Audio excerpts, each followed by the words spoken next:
Hi students. ये एक सवाल आपके सामने है। सवाल ये है कि किस n के लिए, जो n एक पॉजिटिव इंटीजर है, n multiplied by 2 raise the power n plus 1 is a perfect square. ठीक है। अब देखो, क्वेश्चंस तो ये देखने में काफी कॉम्प्लिकेटेड क्वेश्चंस लगता है, बट दूसरी बात यह है कि ये क्वेश्चंस आने वाले टाइम में कंपटीशंस में आ भी सकता है। इवन जेई मेंस में और जेई एडवांस में भी इस तरह के क्वेश्चंस पूछे जा सकते हैं। बट लेट अस सी, क्या हम लोग एक बेसिक नॉलेज से, जो क्लास 10 वगैरह में हम लोगों ने पढ़ा था, क्या उससे हम इस क्वेश्चन को सॉल्व कर सकते या नहीं कर सकते? Let's see this question. ठीक है। क्वेश्चन यहां पे ये था, n into two raise power n plus one F N ये दिया हुआ है। अब हमें ये कहा जाता है कि ये हमारा एक परफेक्ट स्क्वायर के रूप में होना चाहिए।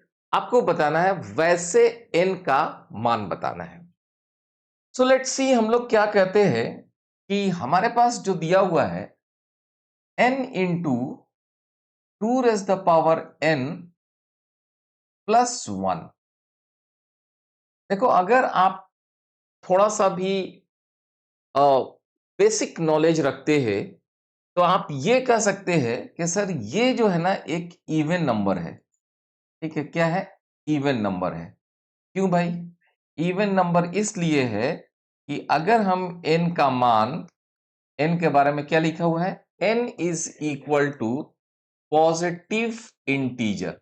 अच्छा, पॉजिटिव इंटीजर का मतलब है कि इसका वैल्यू जो है 1 2 3 4, इस तरह से n की वैल्यू 1 2 3 समथिंग लाइक दिस, जो नेचुरल नंबर होता है।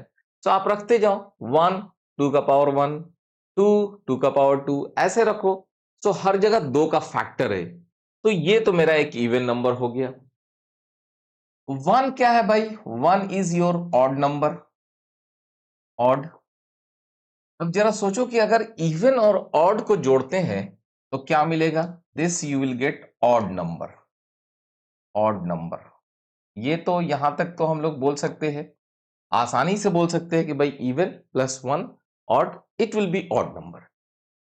चलिए, ये चीज डिसाइड हो गया कि n multiplied by two raise the power n plus one, it will be odd. ठीक है, ये तो अब आपको पता चल चुका है कि ये ऑड होगा। अब हम क्या कर रहे हैं, क्वेश्चंस में ये दिया हुआ था कि दिस इज परफेक्ट स्क्वायर। ठीक है, परफेक्ट स्क्वायर। ठीक है, थोड़ा सा हम लोग अपने माइंड को बैक लेके चलते हैं। क्लास 7 8 ये सब में हम लोग पढ़ते थे परफेक्ट स्क्वायर किसको बोलते थे। तो हम लोग बोलते थे कि 1 square is equal to 1, this is the perfect square. 2 square is equal to 4, 3 square is equal to 9, 4 square is equal to 16, 5 square is equal to 25, 6 square is equal to 36, 7 square is equal to 49, 8 square is equal to 64, 9 square is equal to 81, 10 square is equal to 100 and 11 square is equal to 121, like this. ठीक है, और भी आप आगे देख सकते हो कि ये सबको हम लोग क्या बोलते थे ना, परफेक्ट स्क्वायर बोलते थे। Is it that? तो जरा सोचने की कोशिश करो कि अब यहां पे दो चीजें हैं। एक तो ये मेरा ऑड नंबर है, ये कि ये परफेक्ट स्क्वायर भी है। सो इसका मतलब कि ये 4 नहीं हो सकता है, 16 नहीं हो सकता है, इसका वैल्यू 36 नहीं हो सकता है, 64 नहीं हो सकता है, 100 नहीं हो सकता है, राइट? सो इसका मतलब ये है कि अब हम लोग ट्राई कर सकते हैं कि इसकी वैल्यू 1 हो जाए, इसकी वैल्यू 9 हो जाए, इसकी वैल्यू जो है 25 हो जाए, इनका वैल्यू 49 हो जाए, इनका वैल्यू 81 हो जाए, इनका वैल्यू 121 हो जाए, समथिंग लाइक दिस। और फिर हम लोग n के वैल्यूज निकाल सकते हैं। सो लेट्स सी, हम लोग क्या कर रहे हैं कि n इंटू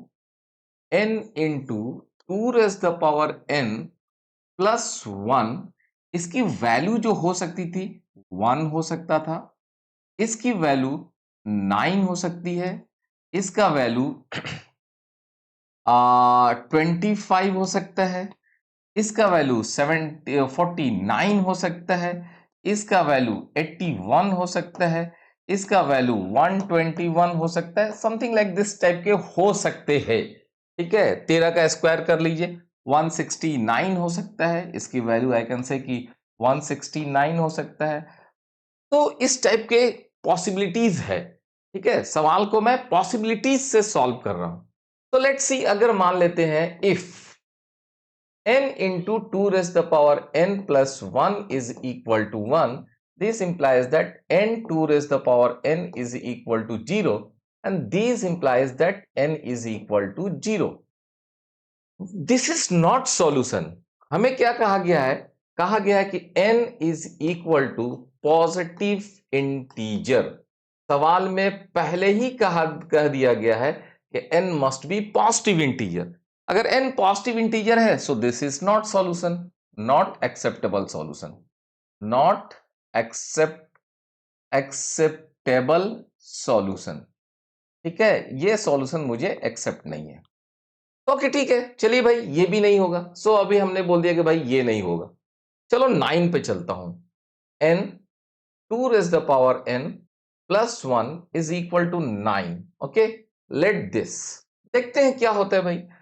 तो अगर हम लोग ऐसा करते हैं तो ये क्या हो जाता है, this implies that n into 2 raise the power n is equal to, ये 1 जाके घटेगा तो ये 8 हो गया भाई। ठीक है, तो अब जरा यहां सोचना है मुझे कि ये जो 8 है, देख रहे हैं 8 8 8, सो क्या अब हम लोग इसमें सोच सकते हैं कि n के वैल्यूज कुछ इसको सेटिस्फाई कर जाए? तो देखो 8 को क्या लिख सकते हो, you can write 8 is equal to 2 multiplied by 2 multiplied by 2.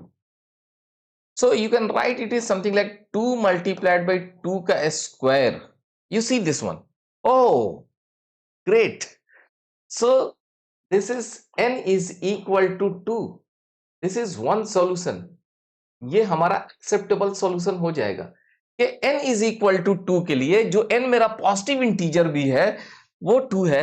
ये now it is question solved. But हम लोग थोड़ा सा आगे भी देखते हैं कि क्या इसको अगर हम लोग और आगे बढ़ते हैं सो क्या और कुछ सॉल्यूशन मिल सकता था क्या? n multiplied by 2 raise the power n plus 1, let it is equal to 25। ठीक है, अब आप पूछेंगे कि कितनी बार ऐसा लेट लेट करेंगे? लेट्स सी, जस्ट थोड़ी देर में पता चल जाएगा कि भाई इसके आगे सॉल्यूशन नहीं होने वाला है। सो यहां से क्या पता चला, this is n multiplied by 2 raise the power n is equal to, ये चीज इधर आके घट गया तो ये हो गया 24, and 24 can be written as 2 multiplied by 2, 2 दूनी 4, 4 दूनी 8, 8 multiplied by 3 24, and this can be written as 3 multiplied by 2 raised the power 3. So देखो, अगर ये देखो 3 multiplied by 2 raised the power 3, okay, n is equal to 3 is also one solution. ये भी हो जाएगा acceptable. This implies that n is equal to 3. अच्छा, अब चलिए अब अगला चीज मानते हैं।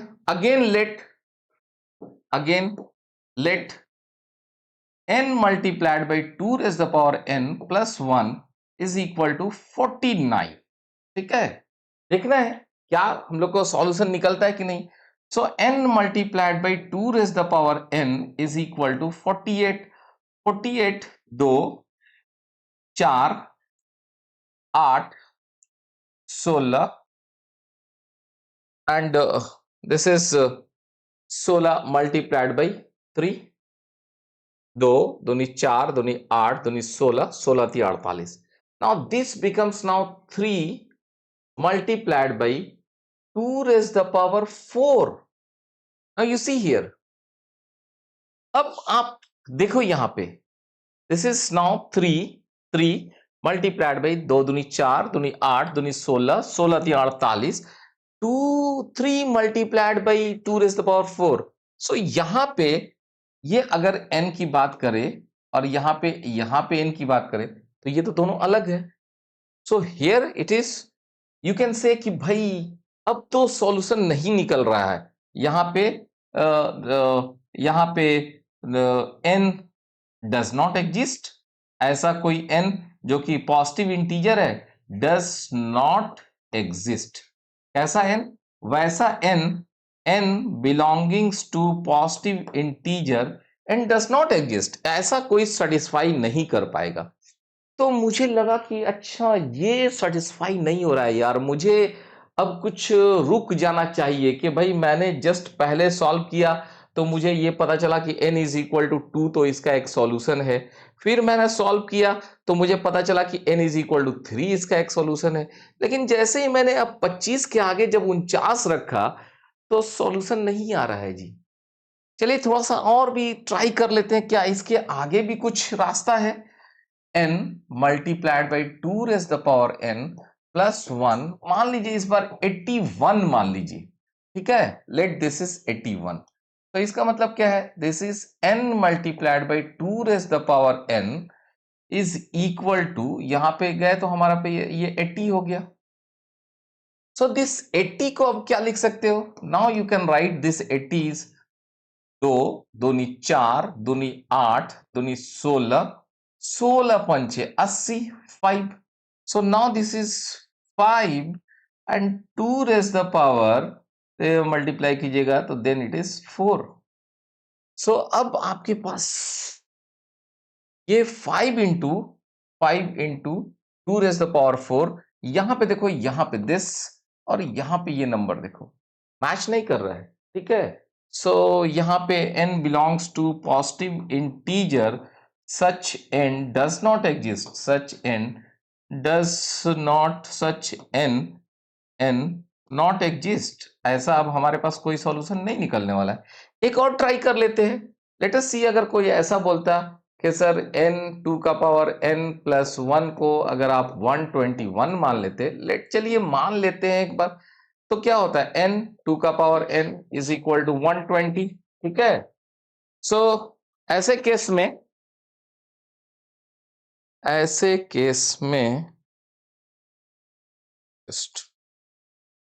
केस में हम लोग क्या कर सकते थे, इसको कर सकते थे, this is 2 multiplied by 60, this is 2 multiplied by 2 multiplied by 2, 2 दूनी 4, 4 दूनी 8, ठीक है। 8 multiplied by, again it will become 15, so this becomes 15 2 raised the power 3, ठीक है। सो यहां पर भी एग्जिस्ट नहीं कर रहा है। तो फाइनली अब हमारे पास क्या निकल कर आया, फाइनली अगर आप देखें तो n multiplied by 2 raise the power n plus 1, अगर ये परफेक्ट स्क्वायर होना था, this is equal to perfect square, ठीक है। So then we can say कि ये जो हमने इसको सॉल्व करने की कोशिश किया कि ये इवन नंबर है, ये ऑड नंबर है, और मैंने बोला कि जो परफेक्ट स्क्वायर होगा, तो जो परफेक्ट स्क्वायर होगा या तो वो 1 होगा या 9 होगा या 25 होगा या 49 होगा या 81 होगा, लाइक दिस, ऐसे मैंने ट्राई करने की कोशिश किया। तो यहां से मैंने क्या पाया, इस टाइम में मैंने पाया कि n के सिर्फ 2 वैल्यूज निकल कर आते हैं, that n is equal to, एक तो 2 पर आ जाता है, 2 दूनी 4 दूनी 8 प्लस 1 9, ओके दिस, और एक मेरा value n is equal to 3 पर निकल कर आ जाता है, 3 यहां पे 8 और ये मल्टीप्लाई किया तो 24 प्लस 1 25 निकल कर आ गया। अब n is equal to 4 is not going to satisfy this, क्योंकि 4 इधर 16, 64 plus 1 65, this is not perfect square. So only that n जो कि 2 एंड 3 होगा, सिर्फ ये मेरा आंसर होगा। और यहां पे एक शर्त ये है कि n इज पॉजिटिव इंटीजर, ठीक है। So this way we try to solve this one questions. दूसरी चीज अब आप देखोगे कि जब मैंने 49 और 81 लिया था, उस समय आपको देखा होगा, आपने क्या देखा होगा, अगर इस पार्ट को अगर आपने ध्यान से देखा होगा, जब मैंने 49 और 81 लेने की कोशिश किया था, तो देखो जब हमने 81 लेने की कोशिश किया था तो देखोगे कि ये नंबर जो है ना, ये नंबर अब आपका बढ़ता जा रहा है, ठीक है? ये नंबर बड़ा हो जा रहा है। जबकि ये नंबर पहले के केसेस में जब देखोगे कि जब हमने 25 लिया था, उसमें ये नंबर या तो यहाँ पे बराबर था, ठीक है? सेम वे अब आप देखो उसके पहले जब हमने यहाँ पे 9 लिया था, ये नंबर यहाँ पे बराबर था, दिस नंबर यहाँ पे इक्वल था। लेकिन ऐसे केसेस में जब आप आगे बढ़ रहे थे, जब आपने 49 लेने की कोशिश किया, तो आप देखो कि ये नंबर आपका, ये नंबर, ये नंबर इन दिस केस ये कम हो गया है, ये नंबर आपका बड़ा हो गया है। सो ये या ओवरऑल देखोगे तो ये नंबर जो है आपका 16 और ये 3 हो गया था। ठीक उसी तरह से अगर आप आगे देखिएगा तो ये नंबर जो है, this number is now become जो है 16, ये 5 हो गया था। सो ये वाला फैक्टर सब आपका छोटा होते जा रहा था। सो बट एनीवे, जैसे भी हम लोगों ने इसको किया, ये क्वेश्चंस में जो हम लोगों ने ट्राई किया with our basic knowledge of what, basic knowledge of class 10 के नॉलेज से हमने कोशिश किया इसको 1 by 1 रख के। ऐसे देखो इस क्वेश्चन को सॉल्व करने के बहुत और भी अलग अलग टेक्निक्स हो सकते हैं। कोई आदमी इसको बहुत ही कॉम्प्लिकेटेड भी करके सॉल्व कर सकता है, बट हमने क्या किया कि इस क्वेश्चंस को बहुत सिंप्लीफाई करके कोशिश किया कि n इज इक्वल टू 1 2 3, और चूंकि परफेक्ट स्क्वायर है, ये इवन है, ये ऑड है, तो मिलके ऑड होगा, तो ऑड होगा तो यही चीजें हो सकती हैं। अगर ये चीजें हो सकती हैं तो 1 by 1 रख के सॉल्व करने में कोई दिक्कत नहीं है। थोड़ा देर देखो, कभी भी आईआईटी में जो मेंस में या आईआईटी के या मतलब जेई मेंस या जेई एडवांस में जो क्वेश्चंस पूछे जाते हैं, क्वेश्चंस रियली में डिफिकल्ट नहीं होते, देखने में डिफिकल्ट जरूर होते हैं, लेकिन अगर आप अपने बेसिक नॉलेज को वहां पे पुट करेंगे ना, तो क्वेश्चन बहुत आसान हो जाता है। खैर, this question we have solved, let's keep on learning. हम लोग फिर अगले क्वेश्चंस में मिलते हैं, कुछ ऐसा और क्वेश्चंस आपके सामने लाएंगे। थैंक यू दोस्तों।